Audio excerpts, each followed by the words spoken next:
যুক্তরাষ্ট্রের সঙ্গে বাংলাদেশের বাণিজ্য চুক্তিকে দেশের জন্য গুরুত্বপূর্ণ কূটনৈতিক বিজয় বলে মন্তব্য করেছেন অন্তর্বর্তী সরকারের প্রধান উপদেষ্টা অধ্যাপক ডক্টর মোহাম্মদ ইউনূস।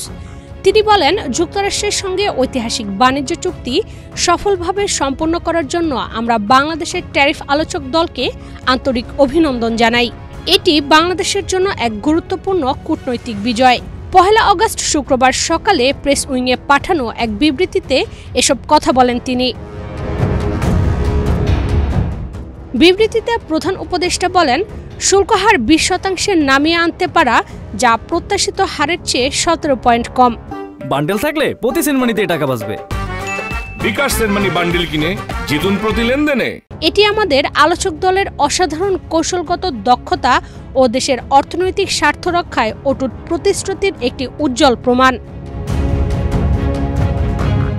তিনি বলেন, গত ফেব্রুয়ারি থেকে তারা নিরলসভাবে কাজ করে গেছেন এবং শুল্ক, অশুল্ক ও জাতীয় নিরাপত্তা সংক্রান্ত জটিল আলোচনার মধ্য দিয়ে অত্যন্ত সফলভাবে এগিয়ে গেছেন। এই চুক্তি বাংলাদেশের তুলনামূলক সুবিধা ধরে রেখেছে, বিশ্বের সবচেয়ে বড় ভোক্তা বাজারে আমাদের প্রবেশাধিকার বাড়িয়েছে এবং জাতীয় স্বার্থ সুদৃঢ়ভাবে সংরক্ষণ করেছে। প্রধান উপদেষ্টা আরও বলেন, এই সাফল্য কেবল বাংলাদেশের আন্তর্জাতিক অঙ্গনে ক্রমবর্ধমান শক্তির স্বীকৃতি নয়, এটি আমাদের সামনে আরও বড় সুযোগ, দ্রুততর উন্নয়ন ও দীর্ঘমেয়াদী সমৃদ্ধির দ্বার উন্মোচন করেছে। বাংলাদেশের ভবিষ্যৎ এখন নিঃসন্দেহে উজ্জ্বল। আজকের এই সাফল্য আমাদের জাতীয় দৃঢ়তা ও একটি শক্তিশালী অর্থনৈতিক ভবিষ্যতের সাহসী দৃষ্টিভঙ্গির প্রতিচ্ছবি।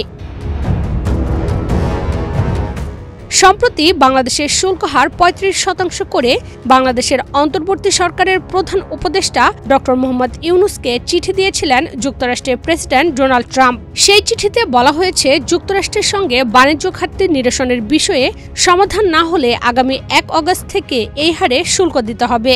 এমন পরিস্থিতিতে দুই দেশের মধ্যকার শুল্ক আলোচনায় অংশ নিতে যুক্তরাষ্ট্রে যান অন্তর্বর্তী সরকারের বাণিজ্য উপদেষ্টা শেখ বশিরউদ্দিন।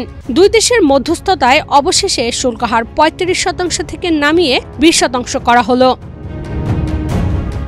ইশরাত চৈতি, বাংলাদেশ প্রতিদিন।